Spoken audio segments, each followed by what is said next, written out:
എത്രയോ മഹാമാരികളെ മഹാദുരന്തങ്ങളെ അതിജീവിച്ച് കടന്നു വന്ന നമുക്ക് ഈ ദുരന്തത്തെയും അതിജീവിക്കണം. ആ മനുഷ്യരെ ചേർത്ത് നിർത്തി അവരെ സാധാരണ ജീവിതത്തിലേക്ക് മടക്കിക്കൊണ്ടുവരണം. അത് സർക്കാർ സംവിധാനങ്ങളുടെ മാത്രമല്ല, നമ്മുടെ ഓരോരുത്തരുടെയും ഉത്തരവാദിത്തമാണ്. കാരണം നമ്മുടെ ഇടയിൽപ്പെട്ട നമ്മുടെ ഒരു സഹോദരനോ സഹോദരിക്കോ നമ്മുടെ അമ്മമാരോ ഒക്കെയാണ് അവിടെ നിൽക്കുന്നത് എന്ന വലിയ ഓർമ്മയിൽ വേണം നമ്മൾ ഇനി മുന്നോട്ട് പോകുമ്പോൾ ചിന്തിക്കാൻ, ജീവിക്കാൻ. ജോഷില കൂടി നമ്മളോടൊപ്പം ചേരുകയാണ്.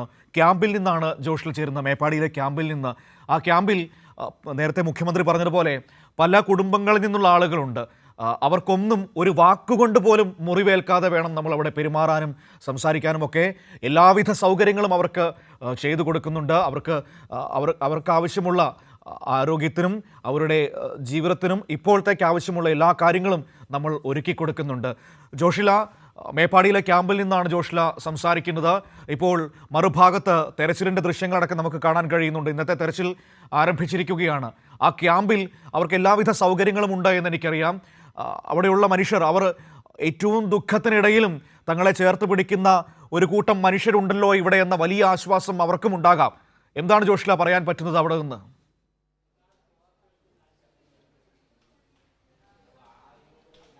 മനു, ഞാൻ ഈ ക്യാമ്പിൽ വന്നപ്പോൾ കണ്ട കാഴ്ച, അമ്പിളി എന്ന ഒരാൾ രാവിലെ പത്രമെടുത്ത് നോക്കുന്നതാണ്. പത്രത്തിൻ്റെ ഫ്രണ്ട് പേജിൽ ചൂരൽമല ബെയിലി പാലം അടക്കമുള്ള ചിത്രം എടുത്തു നോക്കുന്നതാണ്. അവർ ഞങ്ങളോട് ചോദിച്ചത്, ഇതിൽ എവിടെയാണ് ഇതൊന്നും കണ്ടിട്ട് എനിക്ക് മനസ്സിലാവുന്നില്ല, ഇതെങ്ങനെയാണെന്നൊന്ന് പറഞ്ഞു തരുമോ എന്നുള്ളതാണ്. എന്തോ ഭാഗ്യത്തിന് ഇന്നലെ വൈകുന്നേരം ഞാൻ അവിടെ പോയിരുന്നു, ആ ഭാഗങ്ങളിൽ, ബേലിപ്പാലമുള്ള ഭാഗങ്ങളിൽ.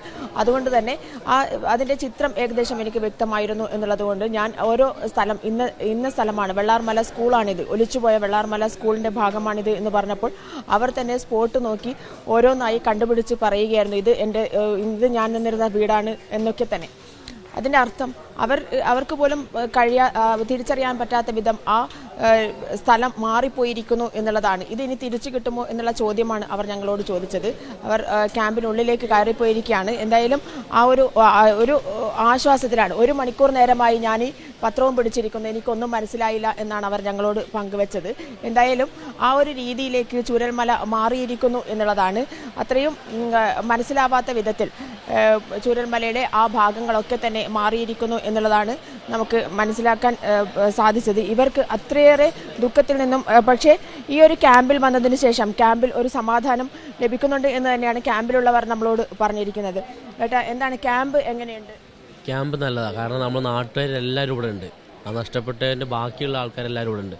ഓരോ പരസ്പരം കാണുമ്പോൾ എന്നും കണ്ടുള്ള ആൾക്കാരല്ലേ, ഓരോയിട്ട് സംസാരിക്കുമ്പോഴും ഇടപഴകുമ്പോഴും മനസ്സിൻ്റെ ഒരു സമാധാനമുണ്ട്. നമ്മൾ എന്തായാലും നഷ്ടപ്പെട്ടതിൻ്റെ ഒരു വേദന കുറയുന്നുണ്ട്. ഈ രാവിലെ ഉള്ള ചായ കുടിക്കാൻ വരുമ്പോൾ എല്ലാവരും ഒരുമിച്ച് കാണുന്നുണ്ട്. ഇതേ ഒരു ഫീലിംഗാണ് നമ്മുടെ നാട്ടിലും. ചെറിയൊരു നാടല്ലേ, എല്ലാവരും പരസ്പരം ബന്ധുക്കളും സുഹൃത്തുക്കളും ഒക്കെയാണ്. അപ്പോൾ രാവിലെ ഒന്ന് ഇറങ്ങുമ്പോൾ എല്ലാവരും കാണും. ആ റോഡ് സൈഡിലുള്ള എല്ലാവരും കാണും. അപ്പോൾ സംസാരിച്ച് പോകും. ആ ഒരു പ്രതീതിയാണ് ഇപ്പം നമ്മൾ ക്യാമ്പ് വസ്ത്രവും ഭക്ഷണവും എല്ലാം കൊണ്ടും കേരളമല്ലേ, അതുകൊണ്ട് ആ ഒരു സമാധാനമുണ്ട് ഇവിടെ ജീവിക്കാനുള്ള. ഇപ്പം ഇങ്ങനെ കൂടിയിരിക്കുന്നത് രാവിലെ ചാടിക്കാൻ വന്നാൽ, അപ്പോൾ എല്ലാവരും കൂടി സംസാരിക്കുമ്പോൾ ആ ഒരു ടെൻഷനൊക്കെ കണ്ട് മറന്നു പോകുന്നുണ്ട്.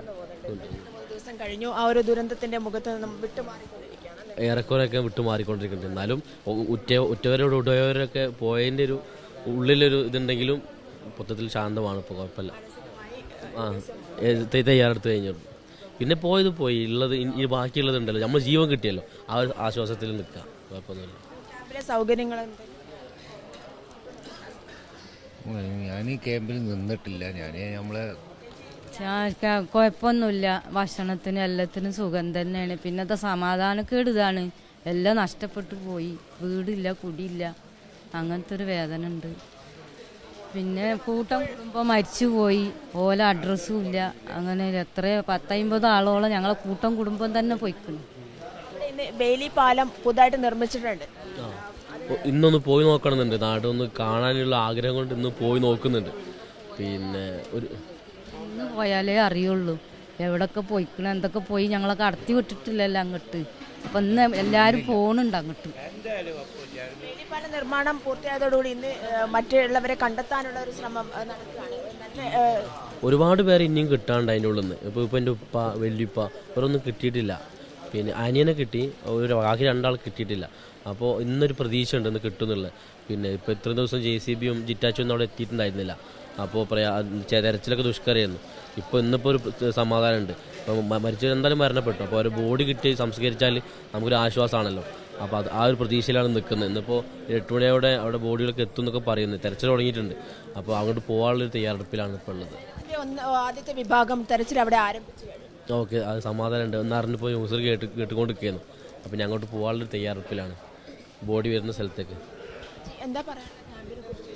ക്യാമ്പിനെ കുറിച്ച് കുഴപ്പമൊന്നുമില്ല. മക്കളെ കാര്യമാണെങ്കിലും എല്ലാം ഒരു പ്രത്യേകം വന്ന് നോക്കുന്നുണ്ട്. തൊട്ടില് കാര്യങ്ങളൊക്കെ ഫീഡിങ്ങിൻ്റെ ഒക്കെ എല്ലാം ശ്രദ്ധിക്കുന്നുണ്ട്. ഓല് വന്നിട്ട് ആരോഗ്യപ്രവർത്തകരാണെങ്കിലും എല്ലാവരും സജീവമാണ്. സന്ദർശനത്തെ കുറിച്ച് മന്ത്രി ഇവിടെ വന്നിട്ടില്ല. മറ്റുള്ളവർ ഇന്നലെ ബോച്ചയൊക്കെ വന്നിരുന്നു സന്ദർശനം. പിന്നെ ഒരിലൊക്കെ പ്രതീക്ഷയാണ്. ഞങ്ങൾക്ക് പറയാനുള്ളത് വെച്ചാൽ ഞങ്ങൾ ഈ മുണ്ടക്കായ്ക്കാർ ഒരു കുടുംബമാണ്. എല്ലാവരും പരസ്പരം കുടുംബങ്ങളാണ്. അവിടെ ജാതിയോ മതമൊന്നുമില്ല. ഞങ്ങൾക്ക് എല്ലാവർക്കും ഒരു കുടുംബമായി താമസിക്കാനുള്ള ഒരു സൗകര്യമാണ് ഞങ്ങൾക്ക് ആവശ്യം. ഇനി എല്ലാവരും പക്ഷേ പല സ്ഥലത്തായിട്ടല്ലാതെ എല്ലാവർക്കും ഒന്നിച്ച് നിൽക്കാൻ പറ്റുന്നൊരു പ്രദേശം, അതാണ് ഞങ്ങൾ ആവശ്യം. അത് അറിയിച്ചിട്ടുണ്ട്. ഇനിയും അങ്ങനെ തന്നെ ആയിരിക്കും. ഞങ്ങൾ ഇനി ഒന്നിച്ച് ജീവിക്കാനുള്ള ഒരു ഇതല്ലാതെ വേറെ ചിന്തിക്കുന്നില്ല. എല്ലാവർക്കും സെപ്പറേറ്റ് ഒന്നും ചിന്തിക്കുന്നില്ല. എല്ലാവർക്കും ഒന്നിച്ച്, അത് ഞങ്ങൾ സ്വപ്നം. അതുപോലെ ഞങ്ങൾക്ക് മുണ്ടക്കായി, ഞങ്ങൾ പണ്ടത്തെ മുണ്ടക്കായി ആ ഒരു ഗ്രാമമൊക്കെ അങ്ങനെ കിട്ടണമെന്ന രീതിയിൽ ആണ് ഞങ്ങൾ പ്രതീക്ഷ. ഒരുപാട് സ്ഥലമൊന്നും വേണ്ട, 3 സെൻറ്റ് ഒരു വീട്, ഇതൊന്നും തലയായിക്കാനുള്ളൊരു സ്ഥലം, അത്ര ആവശ്യമുള്ളൂ. അത്ര കിട്ടുന്ന രീതിയിൽ ഒന്നിച്ച് ഉള്ളൊരു കൂട്ടായ്മ ഞങ്ങൾക്ക് ഇനി ആവശ്യം. മനു, ഇതാണ് പങ്കുവെക്കാനുള്ളത്.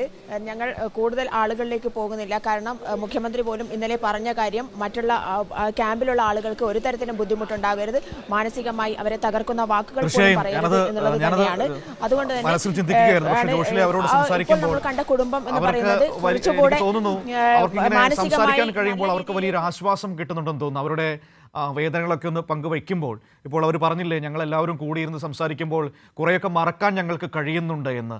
ഞങ്ങൾ ആ ആഘാതത്തിൽ നിന്ന് എല്ലാവരും ഒത്തൊരുമിച്ചിരിക്കുമ്പോൾ ഒന്ന് മോചിതരായിട്ട് വരുന്നുണ്ട് എന്ന് അവരുടെ വാക്കുകൾ ഞാനിങ്ങനെ കേൾക്കുകയായിരുന്നു. വലിയ ആഗ്രഹങ്ങളൊന്നും പങ്കുവയ്ക്കാനില്ല, തലചായ്ക്കാൻ ഒരു ഇടം, ഒപ്പം തന്നെ പ്രിയപ്പെട്ടവർ ഇപ്പോൾ അദ്ദേഹം പറഞ്ഞതുപോലെ ഇനിയും കിട്ടാനുണ്ട് അവരുടെ കുടുംബത്തിൽപ്പെട്ട ആളുകളെ. അവരെ തിരികെ കിട്ടുക, അവരുടെ ബാക്കി തിരികെ കിട്ടി ഉചിതമായ രീതിയിലുള്ള കാര്യങ്ങൾ ചെയ്യുക എന്നത് മാത്രമാണ് ഇനി അവർക്കുള്ള ആഗ്രഹങ്ങളെന്ന് പറയുന്നത്.